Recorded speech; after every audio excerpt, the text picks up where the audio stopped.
Hello friends, ఈ వీడియోలో మీకు ఒక బెంగళూరులో ఉండే మంచి ప్లేస్ అయితే చూపిస్తాను. దీని నేమ్ వచ్చేసి ప్రాణి ద పెట్ శాంచరీ. ఈ అనిమల్ పార్క్ లో చాలా రకాల పెట్ యానిమల్స్ అండ్ బర్డ్స్ అయితే ఉంటాయి. ఈ ప్లేస్ లొకేషన్ అయితే మనకి బెంగళూరు నుంచి 45 కిలోమీటర్స్ అయితే వస్తుంది. మరి దీనికి ఎంట్రీ ఫీజ్ కాస్ట్ చూసుకున్నట్లయితే 400 రూపీస్ పర్ పర్సన్ తీసుకుంటున్నారు. నేను లాస్ట్ టైం నంది హిల్స్ దగ్గరలో ఉన్న జీవా పార్క్ అయితే వెళ్ళాను. అక్కడైతే 250 అయితే తీసుకున్నారు. ఈ పార్క్ జీవా పార్క్ అంటే కొద్దిగా పెద్దగానే ఉంది, అందుకే 400 అయితే తీసుకుంటున్నారు. దీనికి టైమింగ్స్ వచ్చేసి మార్నింగ్ 9 AM నుంచి ఈవినింగ్ 5 PM వరకు అయితే ఉంటుంది. ఈ పార్క్ లో బర్డ్స్ అండ్ యానిమల్స్ తినే ఫుడ్ అయితే మనకి ఇస్తారు. మనమైతే వాటిని ఫీడ్ అయితే చేయొచ్చు. వీకెండ్ డేస్ లో క్రౌడ్ ఎక్కువ ఉంటుంది కాబట్టి వీక్ డేస్ లో అయితే ప్రిఫర్ చేయండి.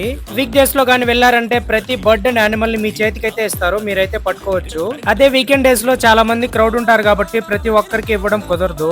మీ పిల్లల్ని ఈ ప్లేస్ కి ఖచ్చితంగా అయితే తీసుకెళ్ళండి, వాళ్ళైతే చాలా హ్యాపీగా ఫీల్ అవుతారు. ఈ ప్లేస్ గురించి మీకు ఫుల్ డీటెయిల్స్ కావాలంటే మన యూట్యూబ్ ఛానల్ వీడియో అయితే ఉంది, ఖచ్చితంగా చూసేయండి.